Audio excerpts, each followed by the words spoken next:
Students, आज हम लोग एक नए डेटा स्ट्रक्चर को स्टडी करेंगे। Queue queue is another type of data structure. Definition मैंने लिखा है, queue is a linear type of data structure. It's work on FIFO principle. FIFO means first in first out. Fine, data may be inserted at one end. That end is known as a rear end, and data may be deleted either other end. That end is known as a front end. आप stack पढ़ चुके हैं। Stack के बाद हम Q को पढ़ने की शुरुआत कर रहे हैं। तो ये कॉन्सेप्ट थोड़ा सिंपल दिखेगा आपको, क्योंकि जब हम स्टैक के बाद क्यू को पढ़ेंगे तो ये उसी के तरीके से थोड़ा ऑपरेशन में चेंजेस है, जिस ऑपरेशन चेंजेस की बात अभी हम लोग करेंगे। स्टैक में जैसे एक एंड से ही इंसर्शन डिलीशन यानी push and pop operation perform होता था, लेकिन क्यू में अब दो एंड से ऑपरेशन परफॉर्म होंगे। इंसर्शन एक एंड से, डिलीशन दूसरे एंड से। अब कहा जा रहा है इस डिफिनेशन के अकॉर्डिंग कि क्यू हमारा एक लीनियर टाइप का डेटा स्ट्रक्चर है जो फीफो प्रिंसिपल पे काम करता है। डेटा का इंसर्शन एक एंड से होता है जिसको हम रेयर एंड कहते हैं। डेटा का डिलीशन दूसरे एंड से होता है जिसको हम फ्रंट एंड कहते हैं। फाइन, अब फीफो का मतलब अगर देखने की बात की जाए तो फीफो मतलब फर्स्ट इन फर्स्ट आउट। जो लिस्ट में सबसे पहले एलिमेंट आएगा वही सबसे पहले डिलीट होगा। इसी को हम कहते हैं फीफो प्रिंसिपल। फाइन, तो कुछ कंडीशंस दिए गए हैं क्यू के, जिस कंडीशंस के ऑपरेशन को अभी मैं बताऊंगा आपको वन बाय वन करके। कहा जा रहा है कि अगर हम क्यू में एलिमेंट को इंसर्ट करते हैं, वो इंसर्शन किस एंड से होगा? रेयर एंड से, क्योंकि यहां कहा जा रहा है data may be insert at one end, that end is known as a rear end. तो जिस एंड से हम एलिमेंट को इंसर्ट करेंगे उसको रेयर एंड कहेंगे। जब क्यू में एलिमेंट का इंसर्शन होगा तो rear equals to rear plus 1 हो जाएगा।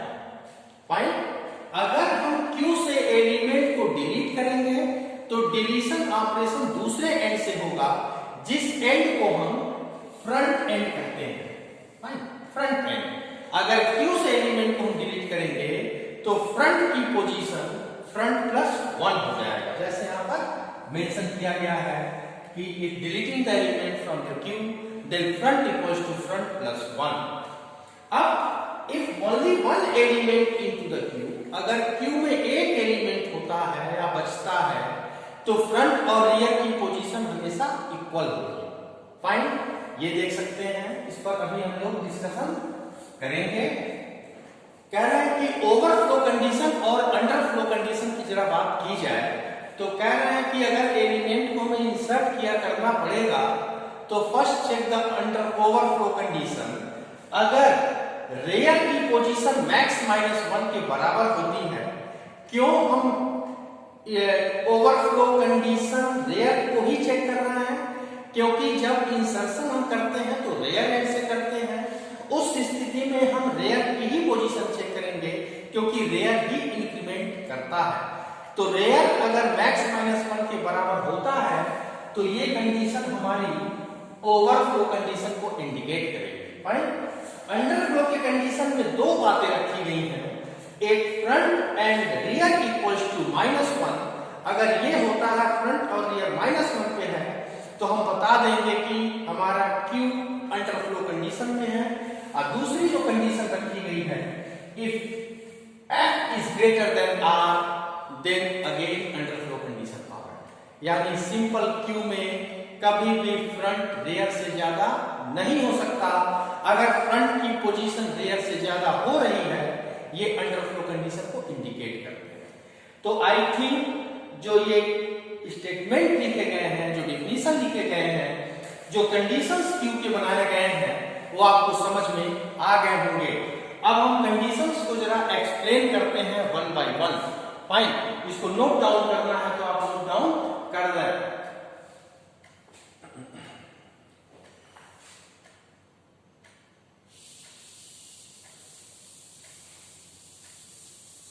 थोड़ा ऑपरेशंस की डिवीजन की बात अभी की जाएगी कि डिवीजन कैसे यानी इंसर्शन कैसे परफॉर्म हम करते हैं क्यू में,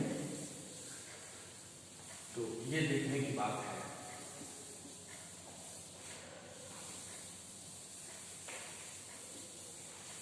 बहुत इंपॉर्टेंट और बहुत सिंपल टॉपिक है क्यू।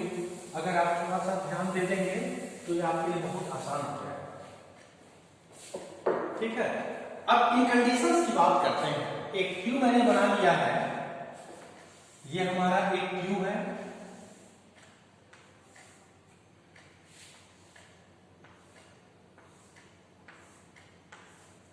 एरे है, बिहेवियर इसका क्यू की तरह है क्योंकि फीफो प्रिंसिपल पे काम करने जा रहा है।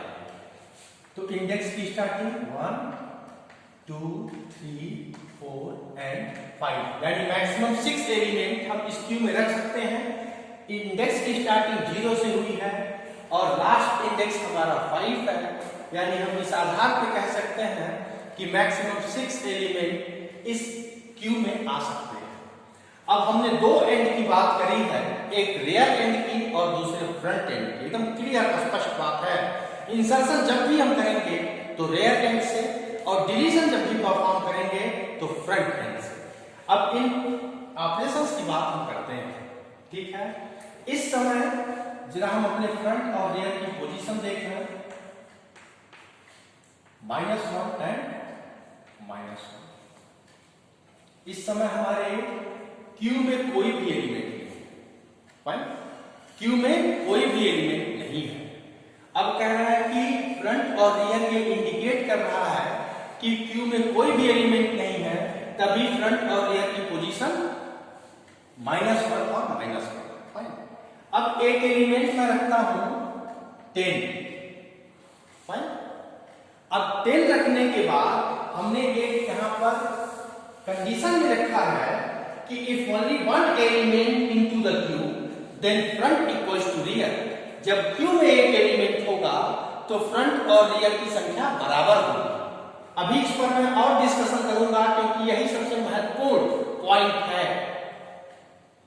0 एंड 0, एक एलिमेंट आया, फ्रंट और रियर की पोजीशन इक्वल हो गई। अब हम इंसर्शन परफॉर्म करते हैं, यानी ये जो कंडीशन थी ये if only one element into the queue front equals to rear, ये बात एकदम सही है, फ्रंट और रियर बराबर हो गए। हम चाहते हैं क्यू में एक और एलिमेंट को इंसर्ट करना, तो इंसर्शन किधर से होगा? कंडीशन नंबर 1 पर हम आते हैं और if insert the element then rear equals to rear plus 1। अब यही हमारा फ्रंट है, यही हमारा रियर है, देख सकते हैं आप, क्योंकि फ्रंट और रियर की पोजीशन इक्वल, एरो मैंने बना दिया, फ्रंट और रियर 0 पर।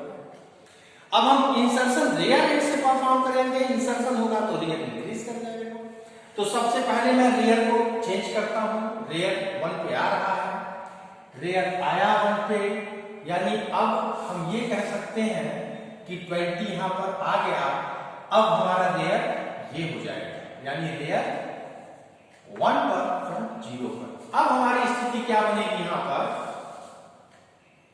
फ्रंट 0 रियर 1, क्योंकि इंसर्शन हमने रियर एंड से किया है, then rear equals to rear plus 1। Rear यहां आ गया, फ्रंट यहां आ गया। एक और एलिमेंट हम इंसर्ट करना चाहते हैं 30। फाइन, 30 को जब मैं इंसर्ट किया तो रियर हमारा कहां चला आया? यहां चला आया, रियर यहां। अब रियर की पोजीशन क्या हो गई? 2 हो गई, क्योंकि जब भी मैं इंसर्ट करूंगा रियर इंक्रीज कर जाएगा बाई प्लस 1। तो अब आप देखिए फ्रंट 0 रियर 2, क्योंकि मैं अभी इंसर्शन केवल परफॉर्म कर रहा हूं। फाइन, एक और एलिमेंट रखने की बात आती है 40, तो रियर कहां चला जाएगा आपका? रियर आ गया आपका 3 पर, अगेन 2 से कहां चला गया? 3 से 3 पर, तो 2 प्लस 1 इज 3। ये क्या हो गया? रियर 3 हो गया। अब हम चाहते हैं एलिमेंट को डिलीट करना, तो ये कंडीशन आपको समझ में आ गई होगी। If delete the element then front will increase by plus 1, that means front equals to front plus 1। अब अगर डिलीशन की बात हमसे की जाएगी तो मैं किस एलिमेंट को डिलीट करूंगा? फीफो प्रिंसिपल पर क्यों काम करता है, फ्रंट हमारा यहाँ है, रियर हमारा यहाँ है, तो हम किसको डिलीट करेंगे? इस एलिमेंट को डिलीट करेंगे, क्योंकि फ्रंट एंड से ही एलिमेंट डिलीट होगा और इस क्यू में आने वाला सबसे पहला एलिमेंट 10 है, तो फीफो प्रिंसिपल के according 10 is deleted first, then front will increase by +1, क्योंकि यहाँ लिखा गया है कि जब एलिमेंट डिलीट होंगे तो फ्रंट इक्वल टू फ्रंट +1 हो जाएगा। फाइन, तो इसको जब मैं डिलीट करूंगा तो ये फ्रंट की पोजीशन कहां चली जाएगी? यहां पर आ जाएगी, यानी अब हमारा फ्रंट कहां आ गया? 1 पर आ गया। Front 1, rear 3। जब हम इंसर्शन परफॉर्म करेंगे तो रियर बढ़ेगा, तो फ्रंट पे कोई इफेक्ट नहीं आएगा। जब मैं डिवीजन परफॉर्म करूंगा तो फ्रंट इंक्रीज करेगा, रियर पे कोई इफेक्ट नहीं आएगा। अब एक और एलिमेंट डिलीट करने की बात की गई, एक और एलिमेंट को हमें डिलीट करने की बात की गई, वो एलिमेंट फ्रंट एंड से डिलीट होगा। फ्रंट इंडेक्स नंबर 1 पे है और वो एलिमेंट 20 है, तो इस एलिमेंट को हम डिलीट करते हैं और फ्रंट आ जाएगा आपका यहां पर, यानी फ्रंट कहां चला गया? 2 पर। एक और एलिमेंट डिलीट करने की बात की जा रही है, तो फ्रंट कहां चला गया? 3 पर, 2 से 3 पर, यानी फ्रंट भी 3 और रियर भी 3, और यहां पर हम लिख सकते हैं कि फ्रंट 3 एंड रियर 3। उस समय आप देखेंगे अगर फ्रंट और रियर की संख्या बराबर है, दोनों इक्वल पोजीशन पे है, तो क्यू में सिर्फ एक एलिमेंट होगा और वो एलिमेंट है इंडेक्स नंबर 3 पर 40, और यही बात कही गई है कि if only one element into the queue front is equal to rear, यानी इन तीनों कंडीशन को हम समझ पाए हैं।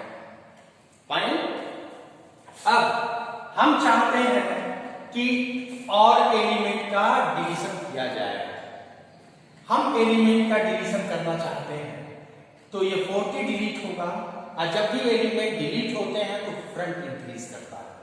जब हम इस एलिमेंट को डिलीट करेंगे, क्योंकि सबसे पहले डिलीट करने के बाद हम फ्रंट की पोजीशन बढ़ाएंगे, तो फ्रंट जब डिलीट होगा तो रियर यही रहेगा, फ्रंट यहां आ जाएगा, फ्रंट यहां आ जाएगा। फाइन, अब यहां पर अगर आप देख रहे हैं तो फ्रंट यहां है, रियर 4 पे है, लेकिन क्या कोई एलिमेंट है? नहीं है। इसका मतलब अगर सिंपल क्यू में फ्रंट रियर से ज्यादा होता है, दैट मींस अंडरफ्लो कंडीशन, और क्यू में कोई भी एलिमेंट हमारे नहीं रहेगा। इस वजह से मैंने ये लाइन लिखी है कि if front is greater than rear then underflow condition must be occur.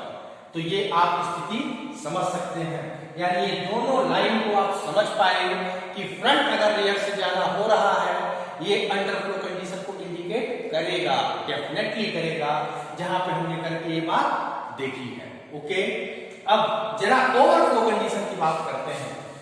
Overflow condition की बात करेंगे, जैसे मान लीजिए एक एलिमेंट यहां 50 है, फाइन, एक एलिमेंट है तो फ्रंट और रियर की पोजीशन बराबर होगी, फ्रंट भी 5, रियर भी 5, fine. User wants to insert another element, तो हम क्या करेंगे? रियर की पोजीशन को बढ़ाएंगे, रियर क्या बढ़ पाएगा? रियर इक्वल्स टू मैक्स -1 हो जाएगा, क्योंकि लास्ट इंडेक्स यही है, और भले हमारे पास स्पेस खाली है, लेकिन ये तो यही जानता है कि रियर इक्वल टू रियर +1, तो 5 के बाद वो 6 पे जाने की कोशिश करेगा, लेकिन वो इंडेक्स नंबर होगा ही नहीं, और ये बता देगा कि क्यू अपना ओवरफ्लो कंडीशन में चला गया है। तो इस समय R5 पर मैक्सिमम साइज कितना? 6, 6 - 1, 5 = 5, ये बता देता है ओवरफ्लो कंडीशन, यानी मैक्स -1 और रियर जब बराबर होंगे तो ओवरफ्लो कंडीशन को ये इंडिकेट कर देगा। ओके, अब समझ गया बात, यानी अंडरफ्लो, ओवरफ्लो, इंसर्शन, डिलीशन ऐसे चेंज हो रहा है, ये मैं समझ चुका हूं। अब जरा शुरुआती दौर में आते हैं, और मैंने एक बात लिखी थी कि इस समय अगर हमसे कोई पूछा कि फ्रंट और रियर की पोजीशन क्या है, तो फ्रंट -1 और रियर -1, ठीक। लेकिन हमने बात कही है कि जब हम इंसर्शन परफॉर्म करते हैं तो केवल रियर बढ़ता है, ना कि फ्रंट बढ़ेगा, ठीक है।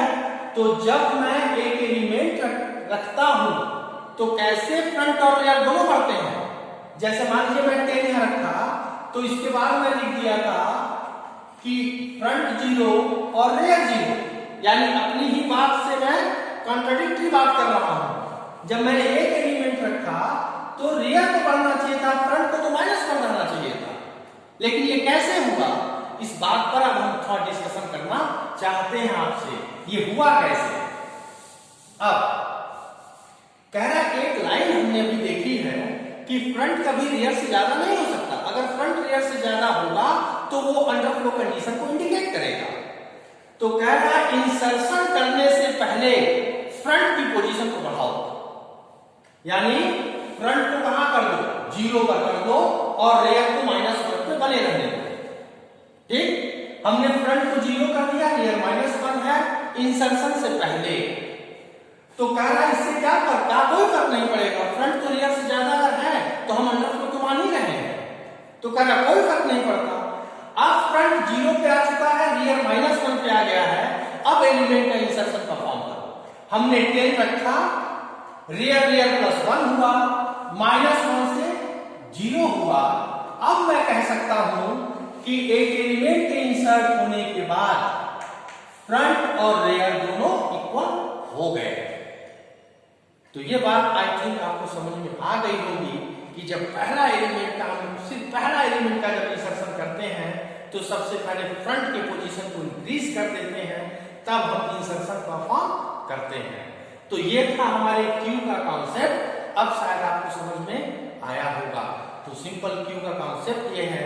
अब थोड़ा हम लोग एल्गोरिथम और फंक्शन की बात करेंगे। फाइन, तो ये समझ में आ गया आपको चारों कंडीशंस, और उसके बाद हम थोड़ा और आगे इसको बढ़ाते हैं।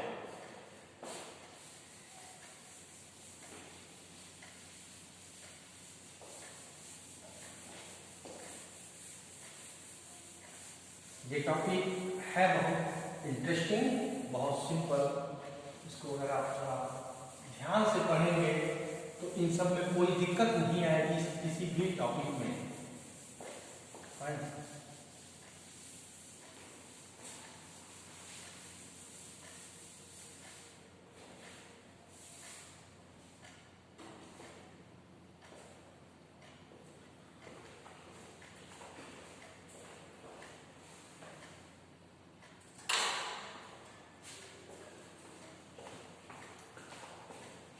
एल्गोरिथम को देखते हैं, क्योंकि क्यू के कॉन्सेप्ट शायद आपको क्लियर हो गए होंगे। अब थोड़ा एल्गोरिथम के कॉन्सेप्ट को देखते हैं कि एल्गोरिथम कैसे चलेगा, उसके बाद फंक्शन को परफॉर्म करेंगे। और अगर फंक्शन और एल्गोरिथम का कॉन्सेप्ट बन गया तो प्रोग्रामिंग बहुत आसान हो जाएगी, और फिर उस प्रोग्रामिंग को भी हम लोग देखेंगे। यहाँ पर right and algorithm to insert element into queue। Fine, अब जो स्टेप्स है वो स्टेप्स को देख लेते हैं। स्टेप नंबर 1 क्या कहेगा, initialise queue. Initialize Q। Fine, step number 2 आप जानते हैं कि चेक द ओवरफ्लो कंडीशन, क्योंकि इंसर्शन की बात हो रही है। इंसर्शन में हम सबसे पहले ओवरफ्लो ही कंडीशन चेक करेंगे। Check overflow condition if real equals to max -1, then print overflow condition। Fine, अब स्टेप नंबर 3 एग्जिट हो जाएंगे। अगर ये कंडीशन ट्रू हो जाएगी तो हम इंसर्शन परफॉर्म नहीं करेंगे और बाहर हो जाएंगे। अब मानते हैं कि जगह है उस क्यू में, ठीक है, क्योंकि जनरलाइज्ड फॉर्म में एल्गोरिथम लिखेंगे हर कंडीशन को देखते हुए लिखेंगे। Insert the element, insert the element into Q। Fine, क्या करेंगे? फर्स्ट चेक द F की पोजीशन, ठीक। If fine front equals to -1, अगर फ्रंट की पोजीशन -1 है देन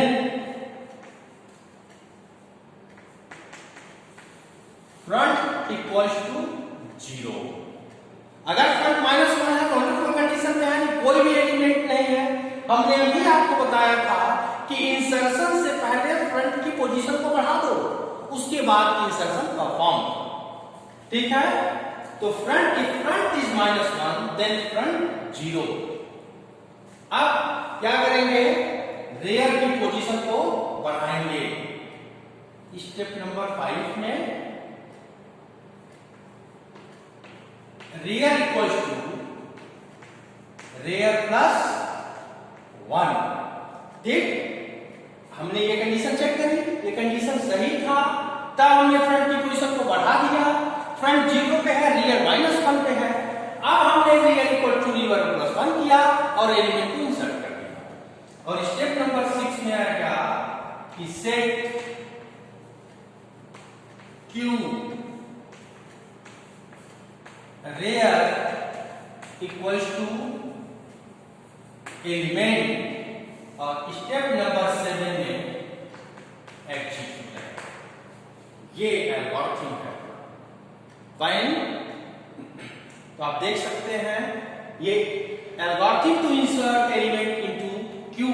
क्यू में जो एल्गोरिथम लिखी जाएगी वो ये, जो सबसे महत्वपूर्ण लाइन था वो ये था, और दूसरा ये, और तीसरे की बात ये करेंगे। हम बताए हैं कि सबसे पहले इंसर्शन के केस में आर की पोजीशन बढ़ाने के बाद हम एलिमेंट का इंसर्शन करेंगे, फाइन। ये स्टैक में भी इसका डिस्कशन मैंने किया हुआ है। अब जरा हम लोग इसके फंक्शन को देखते हैं, इंसर्शन के फंक्शन को देखते हैं।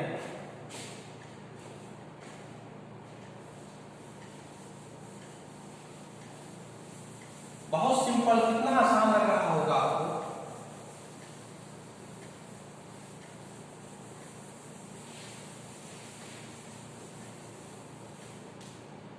कितना सिंपल।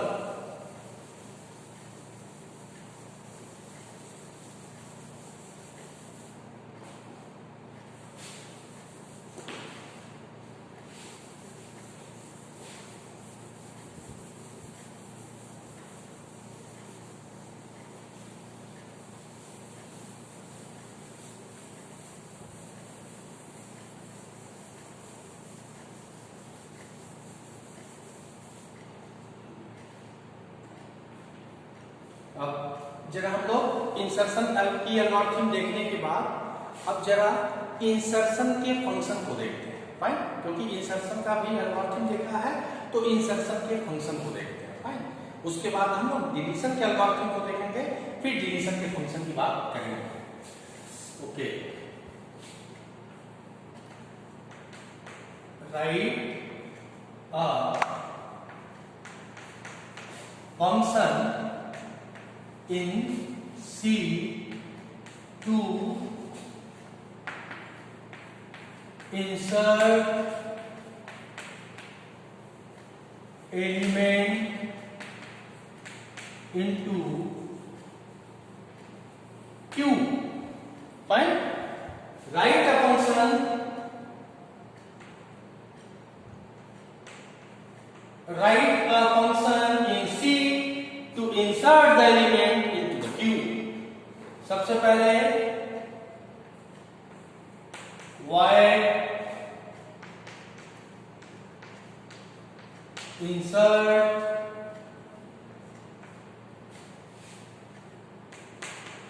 in element इंसर्शन की बात हो रही है, एक वेरिएबल बना एक नाम का, एलिमेंट नाम का, इंटीजर टाइप का।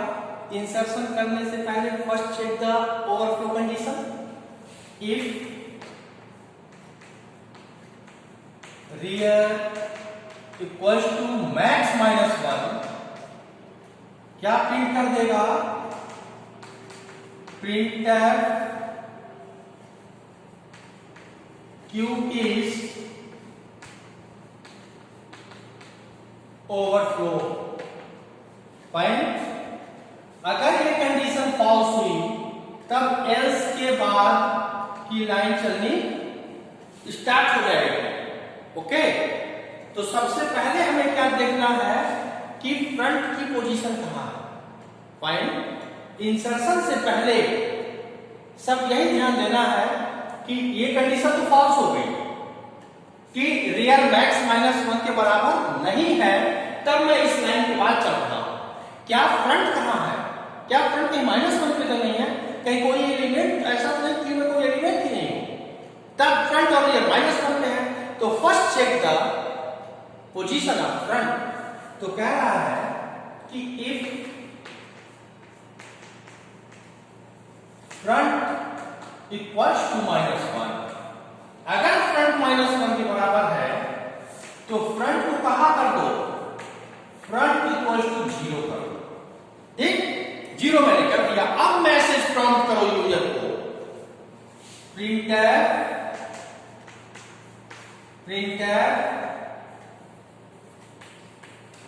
enter the element scanf %d and element। Okay, अब क्या होगा? इस लाइन के बाद यहां ये रियल इक्वल्स टू